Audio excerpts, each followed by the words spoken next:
My name is Danielle Dickerson. I'm a sophomore English major at the University of Arkansas. The artwork I'm looking at is located at the Crystal Bridges Art Museum in Bentonville, Arkansas.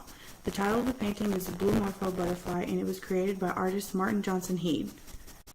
Martin Johnson-Heade is widely perceived as a Hudson River School painter because he was involved in painting an exhibition of the landscape of the school.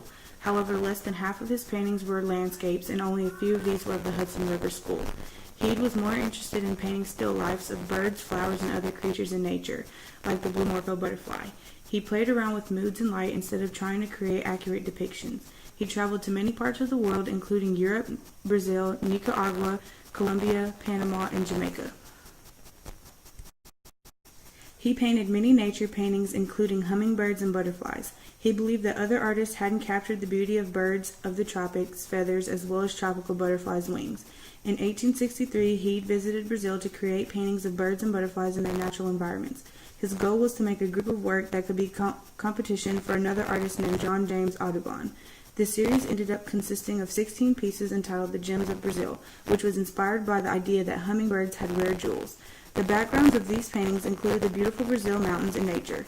Heade wanted to create a book of prints, but it failed with the idea that his depictions were too artistic and not scientific enough. The paintings here are all of the Gems of Butterflies, which all can be found at Crystal Bridges Art Museum in Bentonville, as well as the Blue Morpho Butterfly, which was included in this group of paintings. Heade's painting Blue Morpho Butterfly effectively captures the beauty of the butterfly and shows its intricate detail of its blue wing. The dark background of the painting gives a good contrast to the vivid blue of the butterfly's wing. This makes the wing become the focus of the viewer's eye. The luminescence created with the wing more than likely comes from the medium used, which was oil on canvas.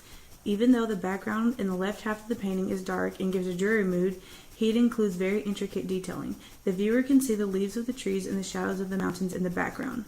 This painting is a good example of how Heade experimented with moods and light. The wing appears to be visible because it is in a ray of light, whereas the left side of the painting is in the shadows. Different moods can be captured by this painting.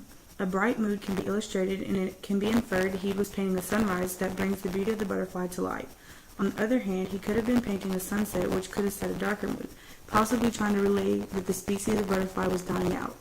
Heade effectively used light and mood in the piece and captured the beauty of the butterfly and the detail of its wing. In Blue Morpho Butterfly, the butterfly's wing is the major content of this piece. The veins and shading in the wing add detail and make it more realistic. This is apparent because it is centered, and he also made it a bright color and left the rest of the content in darker, less appealing colors. He does a nice job of capturing the beauty of the butterfly's wing and making it the focal point. The iconographic detail of this piece supports any detail that can be described in a science book about the butterfly and its habitat. The movement that Heade's work is categorized in is the one called Luminism. Luminism is a 19th century style that emphasized the effects of light on landscapes. This style arose because of the Hudson River schools that started the landscape movement. The number of landscape painting grew heavily in the 1950s. Luminism's focus on light, thought to be a metaphor for spiritual. These paintings have qualities that appear to have an inner glow similar to that of religious paintings. Even though Luminism was mainly expressed in landscape paintings, it was important in all of Heade's work.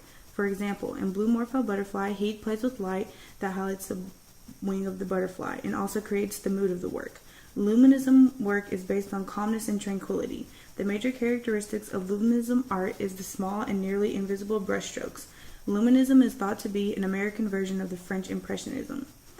Luminism was easily created because oil on paint canvas allowed for the luminescent effect. Many of these painters in this movement used oil on paint as a medium. Luminist artists started off with just paintings but gradually grew into different media as technology evolved. Luminist artists began to make sculptures and other forms of art with the use of light bulbs. The founding luminist artists like Heade, for example, did not consider themselves luminists because the term didn't arise until after their time. This art is a magnificent piece. I chose this work because it captures the beauty of the butterfly in such a different perspective. I've always been fascinated by butterflies, and this piece and its play on light speaks different stories to me.